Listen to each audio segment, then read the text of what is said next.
देखिए दोस्तों, मौज का नया स्पॉट। ये हमारे साहिल भाई।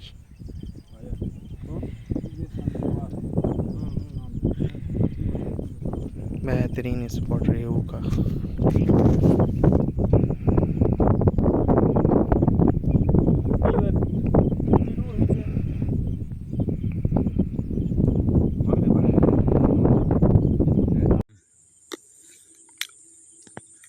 भाई साहब,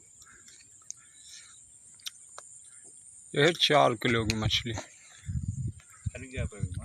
और एक ये है 2 किलो की। 2 मछली लगी हैं। किसने मारी है भाई? ये तो साहिल भाई ने मारी हैं, एक 4 किलो की, एक 2 किलो की। ये देखिए आप, वो ये स्पॉट है, जो स्पॉट दिखाओ जहाँ कल थे। ये वही वाला स्पॉट है।